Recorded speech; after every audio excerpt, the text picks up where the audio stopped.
오늘의 말씀은 마태복음 18장 21절에서 35절까지입니다. 그때에 베드로가 예수께 다가와서 말하였다. 주님, 내 형제가 나에게 자꾸 죄를 지으면 내가 몇 번이나 용서하여 주어야 합니까? 7번까지 하여야 합니까? 예수께서 대답하셨다. 7번이 아니라 70번을 7번이라도 하여야 한다. 그러므로 하늘나라는 마치 자기 종들과 셈을 가리려고 하는 어떤 왕과 같다. 왕이 셈을 가리기 시작하니 10,000달란트 빚진 종 하나가 왕 앞에 끌려왔다. 그런데 그는 빚을 갚을 돈이 없으므로 주인은 그 종에게 자신과 그 아내와 자녀들과 그 밖에 그가 가진 것을 모두 팔아서 갚으라고 명령하였다. 그랬더니 종이 그 앞에 무릎을 꿇고 참아 주십시오. 다 갚겠습니다 하고 애원하였다. 주인은 그 종을 가엾게 여겨서 그를 놓아주고 빚을 없애주었다. 그러나 그 종은 나가서 자기에게 100데나리온 빚진 동료 하나를 만나자 붙들어서 멱살을 잡고 말하기를 내게 빚진 것을 갚아라 하였다. 그 동료는 엎드려 간청하였다. 참아주게 내가 갚겠네. 그러나 그는 들어주려 하지 않고 가서 그 동료를 감옥에 집어넣고 빚진 돈을 갚을 때까지 갇혀 있게 하였다. 다른 종들이 그 광경을 보고 매우 딱하게 여겨서 가서 주인에게 그 일을 다 일렀다. 그러자 주인이 그 종을 불러다 놓고 말하였다. 이 악한 종아, 내가 애원하기에 나는 너에게 그 빚을 다 없애주었다. 내가 너를 불쌍히 여긴 것처럼 너도 네 동료를 불쌍히 여겼어야 할 것이 아니냐. 주인이 노하여 그를 형무소 관리에게 넘겨주고 빚진 것을 다 갚을 때까지 가두어 두게 하였다. 너희가 각각 진심으로 자기 형제자매를 용서해 주지 않으면 나의 하늘 아버지께서도 너희에게 그와 같이 하실 것이다. 아멘. 오늘은 세일교회 12주년 예배의 연사로 최미선 전사님이 말씀을 나눠주시겠습니다.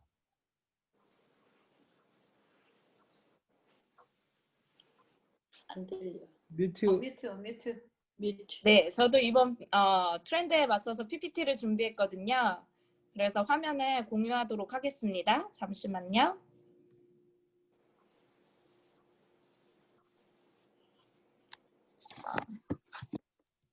잘 보이시나요?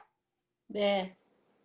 네, 그러면 우리 함께 이야기를 나눠보도록 하겠습니다. 오늘 본문의 내용은 지난주에 저희가 불꽃 튀게 이야기를 나누었던 용서에 관한 이야기가 이어지고 있는데요.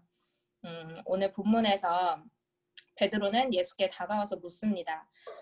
주님, 내 형제가 나에게 자꾸 죄를 지으면 내가 몇 번이나 용서해 주어야 합니까? 7번까지 하여야 합니까? 그러자 예수께서는 7번만이 아니라 70번을 7번이라도 해야 된다 라고 하시면서 이 용서에 관한 하나의 비유를 우리에게 이야기하고 계신데요. 그리고 이 이야기의 주체에 따라서 우리는 이 비유를 크게 네 부분으로 구분할 수 있을 것입니다. 첫 번째 단락은 23절에서 27절까지의 말씀인데 주인의 자비에 대한 이야기입니다.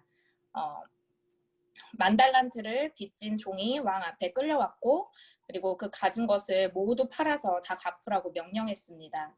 그러자 종이 주인 앞에 무릎을 꿇고 참아주십시오. 다 갚겠습니다. 라고 애원하자 주인은 그 종을 가엾게 여겨서 그를 놓아주고 또 빚을 탕감해 주었습니다. 두 번째 단락은 28절에서 30절의 이야기인데요. 종의 무자비에 관한 이야기입니다. 용서를 받은 종이 자기에게 100데나리온 빚진 동료에게 가서 멱살을 잡고 빚진 것을 갚으라고 하였습니다. 그러자 동료는 엎드려 참아주게 내가 갚겠네 하면서 간청하였습니다. 하지만 그는 동료를 감옥에 집어넣고 빚진 돈을 갚을 때까지 갇혀있게 하였습니다.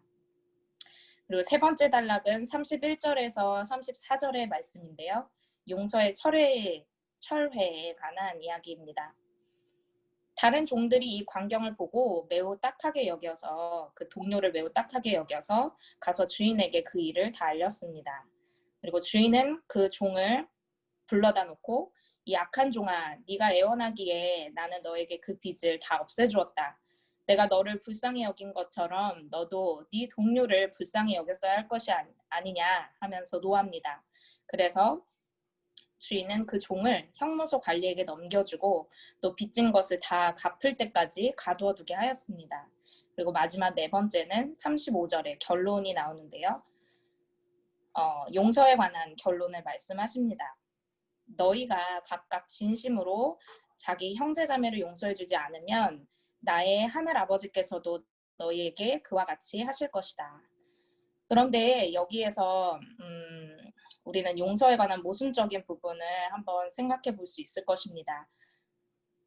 즉 예수께서 베드로에게 70번을 7번이라도 용서하라는 무한정한 용서를 말씀하시는데 정작 이 비유에서는 하나님의 빗대어지는 왕, 곧 주인은 단 2회도 용서하지 못하는 모습을 보이는 것입니다.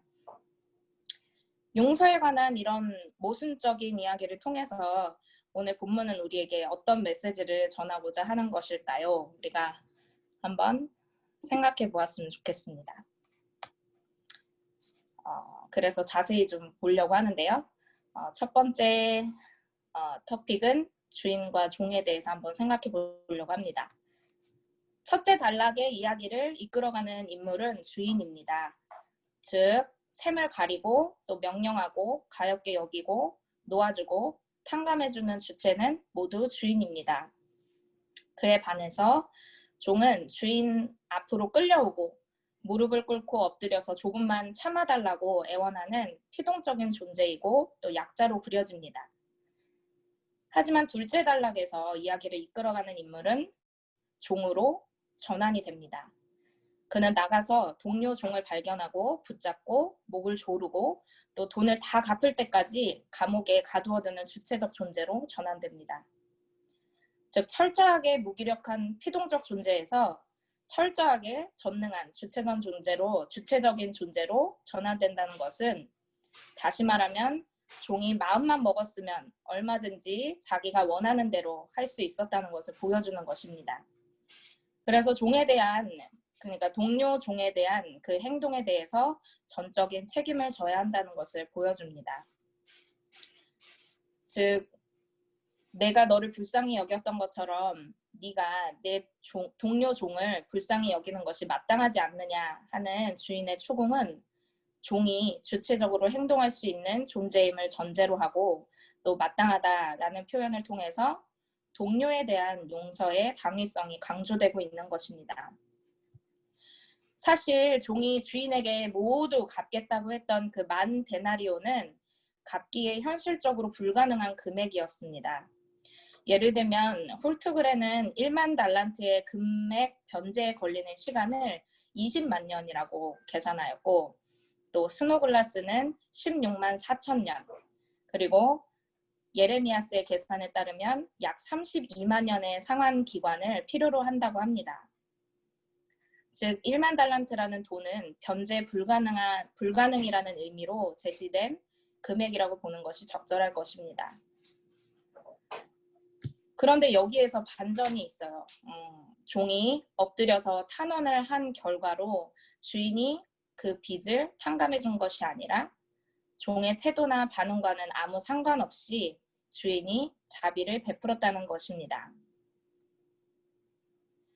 즉 종이 빚을 변제할 능력도 없고 또 난처한 상황만 피하기 위해서 이 변제 불가능한 돈을 다 갚겠다고 하는 허언에도 불구하고 주인의 일방적이고 주체적인 결정과 행동으로 종에게 자비를 베풀었다는 것입니다.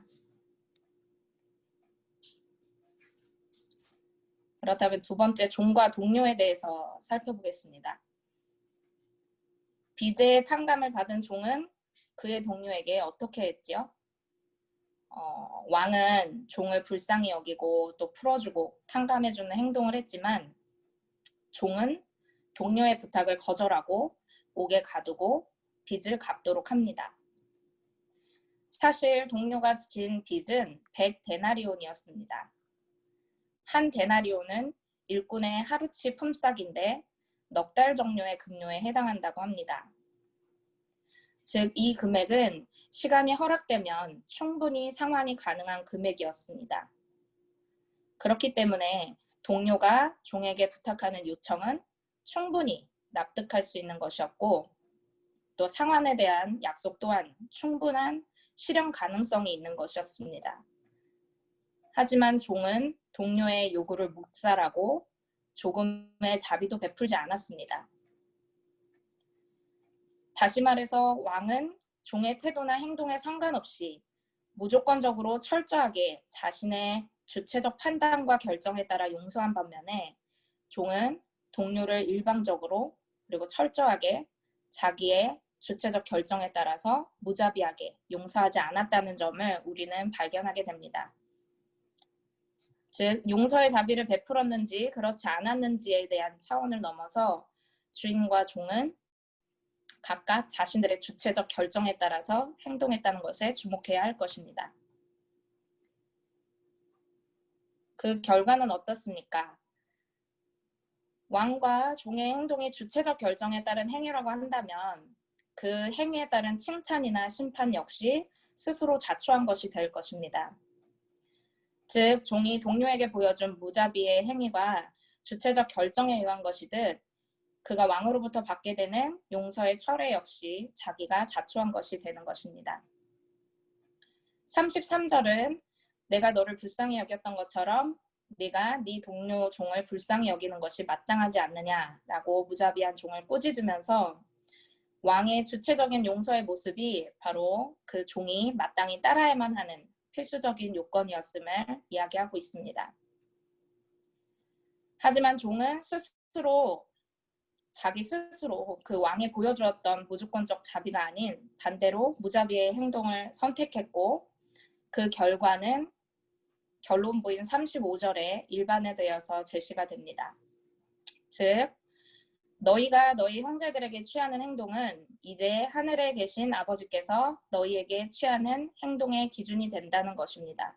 다시 말해서 우리로 이야기를 하자면 우리가 우리 형제들에게 취하는 행동은 이제 하늘에 계신 아버지께서 우리에게 취하는 행동의 기준이 된다라는 것이죠.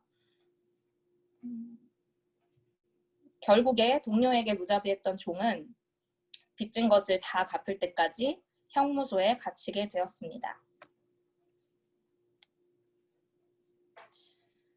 결론적으로 우리는 비유를 통해서 몇 가지 교훈을 얻을 수 있을 텐데요.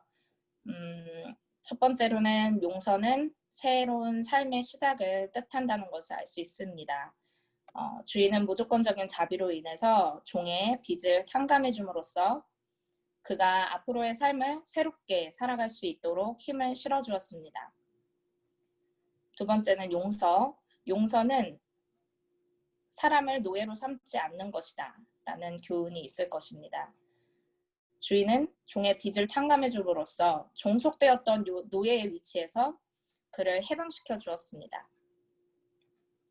마지막으로 세 번째, 용서의 주체성에 대해서 우리가 알 수 있을 텐데요. 우리는 베드로가 예수께 던졌던 질문, 즉 몇 번을 용서해야 하느냐 하는 문제도 이런 맥락에서 한번 생각해 볼 수 있을 것입니다.